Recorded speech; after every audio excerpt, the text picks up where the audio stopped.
नमस्कार दोस्तों, current India news के लिए मैं अब्दुल मजीद। छत्तीसगढ़ की 90 सीटों में से एक महत्वपूर्ण सीट है भिलाई नगर। यहाँ से बीजेपी के कद्दावर नेता प्रेम प्रकाश पांडे, जो 2018 के चुनाव में हार गए थे, इस बार उनका मुकाबला कांग्रेस के युवा विधायक देवेंद्र यादव के साथ था। दोनों का मुकाबला कांटे का था और मतदान भी 65% के आसपास गया है। अब देखना ये है कि इसका रिजल्ट किसके पक्ष में जाता है। अलग अलग सर्वे आए कि कांग्रेस की सरकार बनेगी, लेकिन जब हमने प्रेम प्रकाश पांडे से बात की और उनसे हालात के बारे में पूछा कि आप जीत के प्रति कितने संतुष्ट हैं और क्या आपकी सरकार बन सकती है और बीजेपी की कितनी सीटें आएंगी, तो उन्होंने जो हमें अपना ओपिनियन बताया वो चौंकाने वाला है। देखिए करंट इंडिया न्यूज़ के साथ प्रेम प्रकाश पांडे की बातचीत। सभा का चुनाव हो गया, भिलाई कॉन्स्टिट्यूंसी में आपने फाइट की, कैसा लग रहा है आपको? अच्छा लग रहा है, बहुत अच्छा लग रहा है। स्थिति कैसी है? स्थिति कार्यकर्ताओं ने पहली बार मैंने देखा 8 चुनाव लड़ा, जैसा पहला चुनाव में लड़ा था वैसे ही 8वां चुनाव कार्यकर्ताओं ने लड़ा। हर कार्यकर्ता प्रेम प्रकाश बन के चुनाव लड़ रहा था। हर कार्यकर्ता कमल छाप के लिए काम कर रहा है। आपने जो चुनाव लड़ा, इसमें आपके सबसे बेस्ट मुद्दे क्या थे जिसके आपको कॉन्फिडेंस हो कि मैं जीत जाऊंगा? पहली बार 8वां चुनाव में लड़ रहा। ये भिलाई जैसे लघु भारत है, हर सेक्शंस के अलग अलग इश्यूज हैं और मेरे ख्याल से तमाम सेक्शंस हैं, इकोनॉमिकली, सोशली, फाइनेंशियली, लेकिन एक इशू क्रॉस द भिलाई था, वो था नशा और अपराध। वो हुडको में भी था, वो भिलाई होटल के पीछे भी था, सेक्टर 10 में भी था, गौतम नगर में था, छावनी में था, न्यू कुर्सी पार में था। देखिए, जब सरकार 15 साल तक बीजेपी की थी तब भी अपराध था। देखिए, 2 तरह का अपराध होता है। एक राजनीतिक संरक्षण प्राप्त अपराध होता है, एक स्वाभाविक आपराधिक घटनाएं घटती हैं। आपराधिक घटनाओं को आप नहीं बंद कर सकते, लेकिन राजनीतिक संरक्षण प्राप्त, प्रशासनिक संरक्षण प्राप्त जो घटनाएं हैं, जिसको ऑर्गेनाइज्ड क्राइम बोलते हैं, उसको रोका जाता है।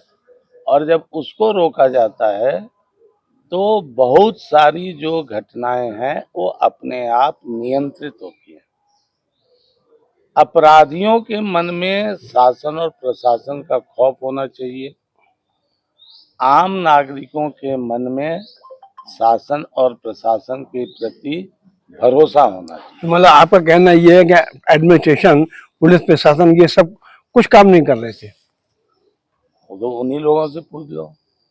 उसमें कुछ लोग जो थे वो शासन पे बैठे हुए राजनेताओं के इशारे की कठपुतली बन के काम कर रहे थे।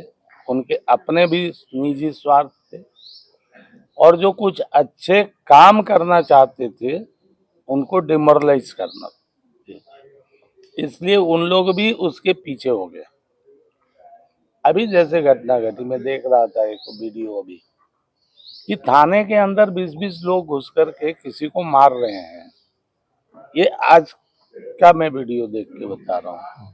क्या ऐसा प्रशासन चलेगा? थाना और थानेदार से अपराधियों के मन में लोगों का भय होना चाहिए।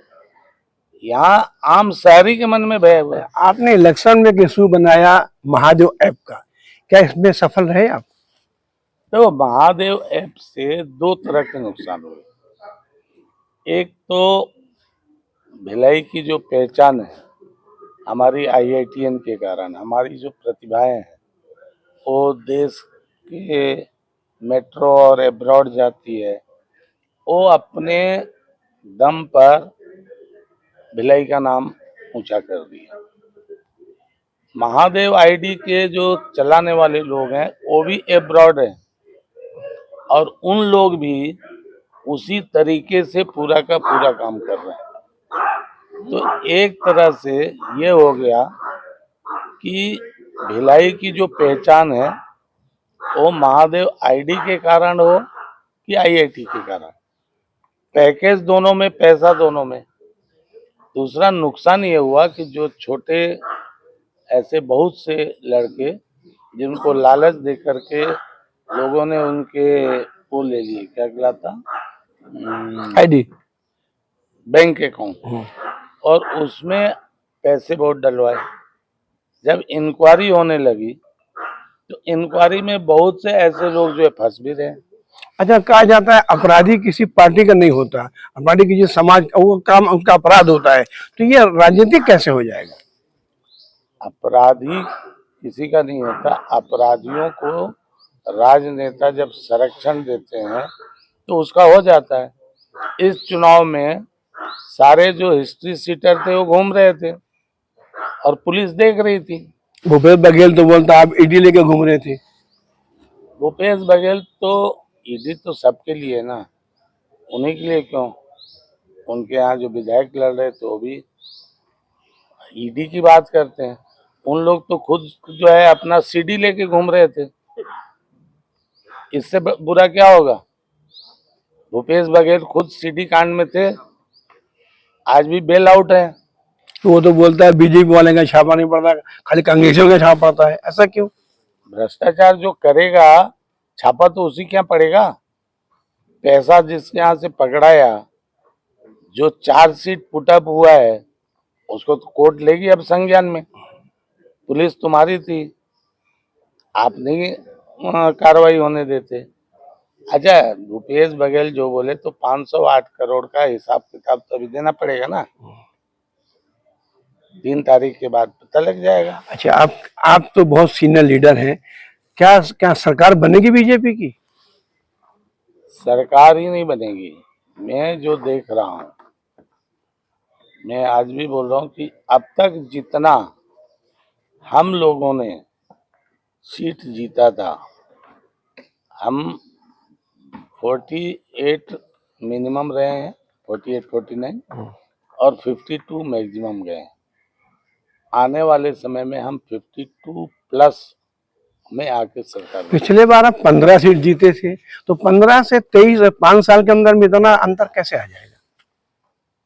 1990 में जब मैं चुनाव लड़ रहा था, 1985 में भिलाई में विधानसभा चुनाव में भाजपा की जमानत जब्त थी, 9,500 वोट मिले थे। लोग बोले कि भाई आप जीतोगे तो कितना वोट पाओगे, डबल कर लोगे, लेकिन हम लोग 4 गुना पाए। ये जो वोटर है, ये वोट अपने कारणों से देता है और उसका जब फ्लो भागता है तो वो ये नहीं देखेगा 60-60 हजार के गैप पूरे हो रहे हैं। वोटर ने देखा कि 15 साल जो सरकार थी और ये 5 साल सरकार, जब उसने तुलना किया तो लगा बाप रे बाप, मैं कहाँ फंस गया हूँ।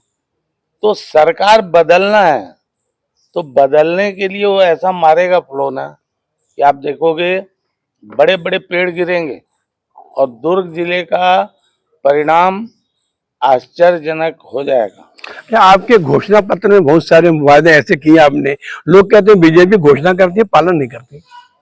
आज तक कोई ऐसा एक घोषणा नहीं। 15 लाख घोषणा हुआ था मोदी जी का, आज तक नहीं दिया गया। कभी घोषणा नहीं हुआ। 15 लाख का कोई घोषणा नहीं हुआ। अच्छे दिन का घोषणा हुआ था, अच्छा दिन भी नहीं आ रहा है। बिल्कुल अच्छे दिन अच्छे लोगों के लिए आए हैं, बुरे लोगों के लिए बुरे दिन आए। तो आपने जो वादा किया, घोषणा की, वो अमल करेंगे? 1000% किया जाएगा। कितनी सीटें आएंगी अंदाज बताइए आप? मैं बता दिया 52 प्लस। सरकार बनेगी confirm? No doubt. No doubt. धन्यवाद। ये थे प्रेम प्रकाश पांडे जो अपना ओपिनियन दे रहे थे। वो इतने कॉन्फिडेंस के साथ कह रहे हैं कि सरकार बीजेपी की बनेगी और मैं चुनाव जीतूंगा। ये तो 3 दिसंबर के बाद पता लगेगा, लेकिन सीनियर एमएलए हैं ये, 90 से चुनाव लड़ रहे हैं, बड़ा अनुभव है इनका, इसलिए इनका भी कहना कि किसी हद तक मानने लायक है, क्योंकि अनुभवी नेता है ये, इसलिए हमने इनसे बात की। इन्होंने जो कहा है कि सरकार बीजेपी की बनेगी, अब हम इंतज़ार कर रहे हैं 3 दिसंबर के बाद सरकार किसकी बनती है। धन्यवाद, नमस्कार। हमारा वीडियो पसंद आया हो तो लाइक कीजिए, सब्सक्राइब कीजिए और शेयर कीजिए।